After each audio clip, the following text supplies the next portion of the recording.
Hello అండి, అందరికీ నమస్కారం. ఈరోజు ఈ వీడియోలో నా మ్యారేజ్ అయిన దగ్గర నుంచి అంటే 12 ఇయర్స్ ఈ మధ్యలో నేను పొదుపు చేసిన మొత్తాన్ని దేని మీద ఇన్వెస్ట్ చేశాను, అలా ఇన్వెస్ట్ చేసింది ఎంత రెట్టింపు అయ్యింది, ఈ రెట్టింపు అయ్యింది అసలు ఈ రెండు మళ్ళీ నేను పిల్లల చదువుల కోసం ఎలా ప్లానింగ్తో వాటిని మళ్ళీ దేని మీద ఇన్వెస్ట్ చేస్తున్నానో ఇవన్నీ నేను మీతో ఈ వీడియోలోనే షేర్ చేసుకుందాం అనుకుంటున్నాను.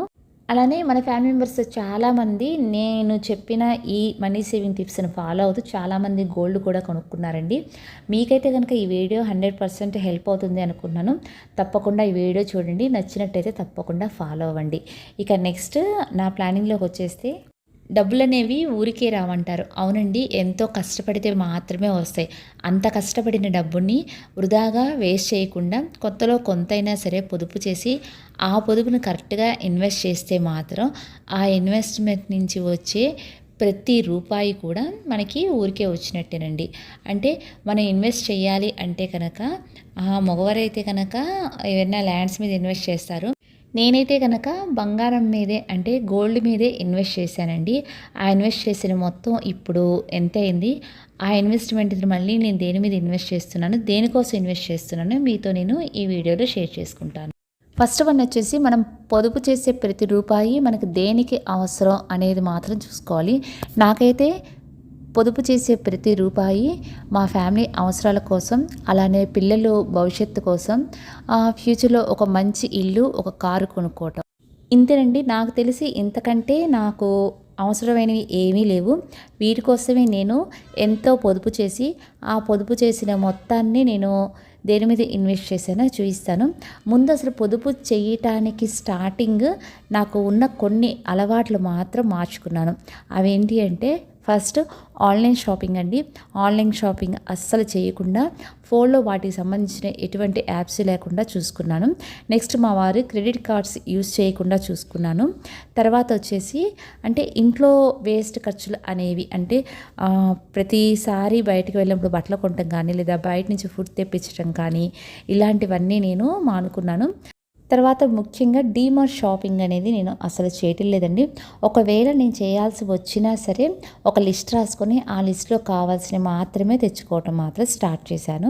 ఇక ఇంట్లో ఎవరి హెల్ప్ లేకుండా నా పనులు మాత్రం నేను చేసుకోవటం. అంటే నేను పొదుపు చేయడానికి స్టార్టింగ్లో ఈ పనులు మాత్రం ముందు అలవాటు చేసుకున్నాను. ఇక ఇప్పుడు నేను మనీని ఎలా సేవ్ చేసుకున్నానో, ఎలాంటి ప్లాన్స్ను ఫాలో అవుతూ నేను మనీని సేవ్ చేశానో ఇప్పుడు మీతో నేను షేర్ చేసుకుంటాను. ఆ ప్లానింగ్స్ కూడా చాలా సింపుల్గా చెప్పేస్తానండి. ఎందుకంటే నేను ఈ ప్లానింగ్స్ మొత్తానికి సంబంధించి ఒక 2-3 వీడియోస్ మన ఛానల్లో పోస్ట్ చేస్తాను. అవి కూడా డిస్క్రిప్షన్లో లింక్ ఇస్తాను. మీకు ఏమైనా సరే కొద్దిగా డౌట్ ఉంటే ఆ వీడియోస్ని చెక్ చేయొచ్చు. డబ్బుని సేవ్ చేయాలంటే 1,00,000 మార్గాలు ఉన్నాయండి. నాకు వచ్చే ఇన్కమ్ని బట్టి, నా ప్లానింగ్స్ని బట్టి, నాకుండే ఖర్చులను బట్టి నేను మనీని ఈ 10-12 ఇయర్స్ ఎలా సేవ్ చేశాను, ఆ ప్లానింగ్స్ ఏంటో ఇప్పుడు మీతో నేను షేర్ చేసుకుంటాను. ఫస్ట్ వన్ వచ్చేసి, ఇంటికి వచ్చే ఏవైనా అంటే పాత నోట్లు కనుక వస్తే వాటిని ఖర్చు పెట్టకుండా వాటిని దాచిపెట్టేస్తానండి. అంటే సేవ్ చేస్తాను. ఇలా అంటే నేను ఒక 50 రూపీస్ నోట్ మాత్రమే పాతది, అంటే ఇప్పుడు రన్నింగ్లో ఉన్నది కాకుండా ఇలాంటి నోటు వస్తే మాత్రం ఖర్చు పెట్టకుండా దాచేసి వాటిని ఇన్ని నోట్లు అంటే ఇంత అమౌంట్ని సేవ్ చేశాను దాదాపు కొన్ని నెలల నుంచి. ఇక సెకండ్ వన్ వచ్చేసి, ఇంటికి ఏ కొత్త నోటు వచ్చినా సరే దాన్ని ఖర్చు చేయకుండా సేవ్ చేయటం అలవాటు చేసుకున్నానండి. అంటే 10 రూపీస్ నుంచి 200 రూపీస్ నోటు వరకు ఏవైనా సరే కొత్త నోట్స్ వచ్చాయి అంటే అవి మాత్రం చాలా ఇంట్రెస్ట్గా పక్కన పెట్టేస్తానండి, ఖర్చు పెట్టకుండా. నాకున్న ఈ అలవాటు తెలిసిన వారు అంటే మా ఇంట్లో కానీ లేదా నాకు తెలిసిన వాళ్ళల్లో కానీ ఇలా కొత్త నోట్లు వాళ్ళ దగ్గరకు వచ్చినా సరే నాకు తీసుకొచ్చి మరీ ఇస్తారు. ఇలా కూడా నేను మనీని సేవ్ చేయటం అలవాటు చేసుకున్నా. థర్డ్ వన్ వచ్చేసి, ఇంట్లో ఖర్చులకి డబ్బులు ఇస్తూ ఉంటారు కదా, అలా డబ్బులు ఇవ్వగానే ఖర్చులతో ఎటువంటి సంబంధం లేకుండా ఒక్క 1000 రూపాయలు తీసి మాత్రం సేవ్ చేస్తాను. నెక్స్ట్ ఫోర్త్ వన్ వచ్చేసి, మాకు వచ్చిన శాలరీలో అంటే ఫర్ ఎగ్జాంపుల్ 25,000 శాలరీ వస్తే కనుక, లేదా 30,000 శాలరీ వస్తే శాలరీ అనేది 28,000 అనుకొని మిగతా 2,000 మాత్రం ఫస్ట్ సేవ్ చేసేస్తాము. తర్వాత ఫిఫ్త్ వన్ వచ్చేసి వీక్లీ సేవింగ్ అండి. ఫస్ట్ వారం అంటే ఫస్ట్ ఆదివారం 5 రూపాయలు సేవ్ చేస్తే, సోమవారం 10 రూపాయలు, మంగళవారం 20 రూపాయలు, బుధవారం 50 రూపాయలు, గురువారం 100 రూపాయలు, శుక్రవారం కూడా 100 రూపాయలు శనివారం 100 రూపాయలు. ఇలా సేవ్ చేసిన మనీ మొత్తం అంటే వారానికి 385 రూపాయలు అవుతుందండి. నెలకి 1540 రూపాయలు అవుతుంది. అదే సంవత్సరానికి 18,480 రూపాయలు అవుతుందండి. ఒకసారి ఈ సేవింగ్ అనేది మీరు కూడా ట్రై చేసి చూడండి, వీక్లీ సేవింగ్. ఇక నెక్స్ట్ 6th వన్ వచ్చేసి, ఇంట్లో ఇలా చేంజ్ ఉంటే మాత్రం వాటిని ఖర్చు పెట్టకుండా ఒక బాక్స్లో వేసి ఉంచేస్తానండి. రూపాయి నుంచి 10 రూపాయల వరకు చేంజ్ ఏదైనా సరే వచ్చిన రోజు ఇంట్లో ఎవరైనా సరే ఈ బాక్స్లో వేసి ఉంచేస్తాం. ఇలా ప్రతిరోజు వచ్చిన చేంజ్ మొత్తం పక్కన పెట్టేస్తే కొన్ని నెలల తర్వాత మాత్రం ఇంత చేంజ్ అనేది వస్తుందండి. ఈ చేంజ్ అనేది మనం అప్పటికప్పుడు ఖర్చు పెట్టుకుందాం అన్నా సరే మన అవసరాలు ఏవీ తీరవు. కానీ ఆ చేంజ్ మొత్తాన్ని ఒక చోట వేసి ఇలా భద్రంగా దాచిపెడితే మాత్రం మన అవసరాలు మాత్రం తప్పకుండా తీరుతాయండి. అందుకని నేను చేంజ్ని మాత్రం ఎప్పుడు ఖర్చు పెట్టకుండా ఇలా చక్కగా పక్కన సేవ్ చేసి పెట్టుకుంటాను. 7th వన్ వచ్చేసి, ఇయర్లీ మనకి శాలరీ అనేది కొద్దిగా అంటే ఇంత పర్సెంట్ అనేది పెంచుతూ ఉంటారండి. అది 5% అవ్వచ్చు, 10% అవ్వచ్చు, ఎంతైనా అవ్వచ్చు. ఆ పెరిగిన పర్సంటేజ్ శాలరీని మాత్రం అస్సలు ఖర్చు పెట్టకుండా వాటిని కూడా పొదుపు చేయటమే నేను అలవాటు చేసుకున్నాను. అంటే పెరిగే ఖర్చుల కొద్దీ శాలరీ కూడా మనకి పెరుగుతూ ఉంటుందండి ప్రతి సంవత్సరం పెరిగిన శాలరీని మాత్రం ఖర్చుల్లోకి వేయకుండా పొదుపులోకి వేసేస్తాను. ప్రతి సంవత్సరం పెరుగుతున్న ఖర్చులను బట్టి శాలరీ కూడా పెరుగుతూ ఉంటుంది కదా, అప్పుడు ఆ ఖర్చులు అనేవి తగ్గించుకొని ఈ పెరిగిన శాలరీని మాత్రం సేవ్ చేసుకోవచ్చు. ఇవేనండి నేను దాదాపుగా రెగ్యులర్గా యూజ్ చేసే మనీ సేవింగ్ టిప్స్ అండి. ఇంకా కొన్ని ఫాలో అవుతూ ఉంటాం, కానీ మెయిన్గా మాత్రం ఇవే ఫాలో అవుతూ ఉంటాను. ఇన్ని అంటే ప్రతి నెల ఈ పద్ధతుల్లోనే మనీ సేవ్ చేయకపోయినా సరే నాకు ఏ పద్ధతిలో కుదిరితే ఆ పద్ధతిలో నేను మనీ సేవ్ చేయటం మాత్రం అలవాటు చేసుకున్నాను. ఇలా సేవ్ చేసిన మనీతో నేను ఫస్ట్ నుంచి గోల్డ్ బిస్కెట్స్ కొనటం స్టార్ట్ చేశానండి. అంటే నేను కొన్నప్పుడు గోల్డ్ బిస్కెట్ రేట్ వచ్చేసి గ్రాము 2000, 2200 దగ్గర స్టార్ట్ అయిందండి. ఇప్పుడు ప్రజెంట్ ఈరోజు అంటే సోమవారం రోజు గోల్డ్ రేట్ వచ్చేసి 8770 రూపాయలు ఉంది.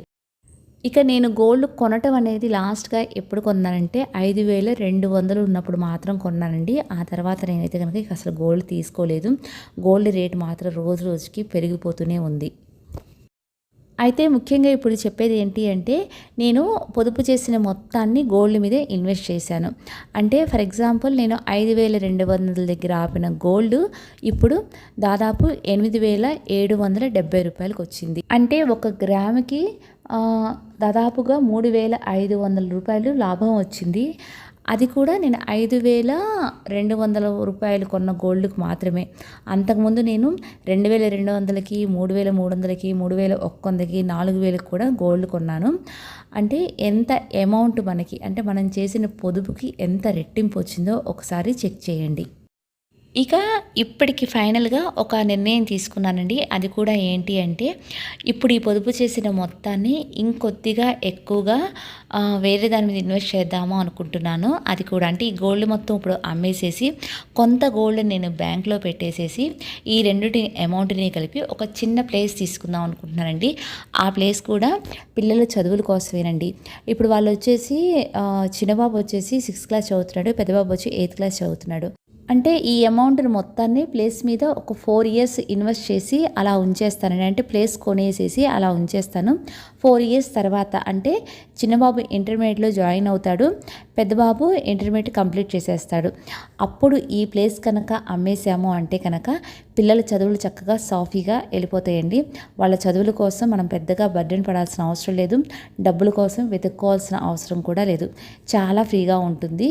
అంటే పిల్లల చదువులు అయిపోయాయి అంటే కనుక మనకి నెక్స్ట్ ఏంటి అంటే ఇల్లు కట్టుకోవటం, ఒక కారు కొనుక్కోవటం.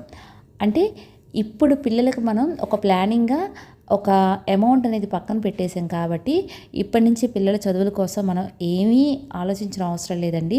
ఇప్పుడు సంపాదించేవి వీళ్ళకి స్కూల్ డేస్లో ఖర్చు పెట్టుకుంటూ మనకి ఫ్యూచర్ ప్లాన్స్ కొంత అమౌంట్ని దాచుకుంటూ లైఫ్ అనేది చాలా ఫ్రీగా మూవ్ చేయొచ్చు. నన్ను చాలామంది మన ఫ్యామిలీ మెంబర్స్ అడుగుతున్నారండి, గోల్డ్ని బ్యాంకులో పెట్టేసి ఆ వచ్చిన అమౌంట్తో గోల్డ్ మీద ఇన్వెస్ట్ చేయొచ్చా అని చెప్పేసి. చక్కగా చేయొచ్చండి. నేను దాదాపుగా ఎక్కువగా అలానే చేస్తూ ఇప్పటిదాకా వచ్చాను. గోల్డ్ రేట్ ఇంకా పెరుగుతుంది కాబట్టి మీ దగ్గర ఎంతో కొంత గోల్డ్ ఉంటే కనుక చక్కగా దాన్ని బ్యాంకులో పెట్టేసేసి ఆ వచ్చిన అమౌంట్ని గోల్డ్ బిస్కెట్ కొని పక్కన పెట్టేసుకోండి. నెలకి ఇంత అమౌంట్ అని చెప్పేసేసి ప్రతి నెల గోల్డ్ లోన్ తీర్చేస్తూ ఆ బంగారాన్ని అంటే బ్యాంకులో ఉన్న బంగారాన్ని కూడా తొందరగా సొంతం చేసుకోవచ్చు. ఇక గోల్డ్ మనం బ్యాంకులో పెడితే ఎంత ఇంట్రెస్ట్ పే చేయాలి అంటున్నారండి. దీని గురించి నేను క్లియర్గా ఒక వీడియో కూడా పోస్ట్ చేస్తాను. నాకు తెలిసి 70 to 80 పైసా మాత్రం పడుతుందండి. అదే బయట కనుక మనం ఇంట్రెస్ట్ కనుక డబ్బులు తీసుకొని వస్తే నాకు తెలిసి అంటే ఒక 3 రూపీస్ నుంచి 5 రూపీస్ వరకు బయట ఇంట్రెస్ట్ తీసుకుంటారు.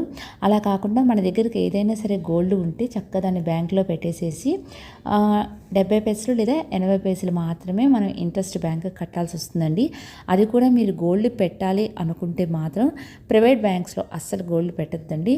చక్కగా ఎస్బీఐలో కానీ యూనియన్ బ్యాంక్ లేదా బ్యాంక్ ఆఫ్ ఇండియా వీటిల్లో మాత్రం గోల్డ్ పెట్టుకోవచ్చు. నేనైతే కనుక బ్యాంక్ ఆఫ్ ఇండియాలో మాత్రం ఎప్పుడు గోల్డ్ పెడతాను.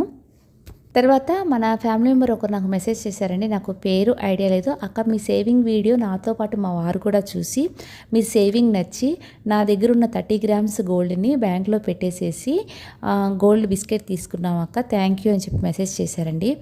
ఈ వీడియో వీలైతే కనుక మీతో పాటు మీ హస్బెండ్కి కూడా ఒక్కసారి ఈ వీడియో చూపించండి. ఈ ప్లానింగ్ ఈ సేవింగ్ మీ ఇంట్లో కనుక నచ్చినట్లయితే తప్పకుండా కొంత అమౌంట్ని గోల్డ్ మీద ఇన్వెస్ట్ చేయడానికి మాత్రం మీ వాళ్ళు ఇంట్రెస్ట్ చూపిస్తారు. మరి ఈ వీడియో మీ అందరికీ నచ్చిందా? నచ్చినట్లయితే కనుక తప్పకుండా అంటే కొత్త వాళ్ళైతే కనుక ఈ మనీ సేవింగ్ వీడియోస్ని తప్పకుండా ఫాలో అవ్వండి. అలానే మీ అందరికీ ఈ వీడియో నచ్చినట్లయితే మన ఛానల్ సబ్స్క్రైబ్ చేయడం మాత్రం మర్చిపోదు. చిన్న లైక్ చేయండి, ఓ మంచి కామెంట్ చేయండి. మరి నేను చేసిన ఇన్వెస్ట్మెంట్స్ మీద మీ కామెంట్ని నా దాకా చేరాలి అంటే ఒక చిన్న మెసేజ్ చేయండి. ఓకేనా? మరో మంచి వీడియోతో నెక్స్ట్ ఫ్రైడే కలుద్దాం. అప్పటి వరకు థ్యాంక్ యూ.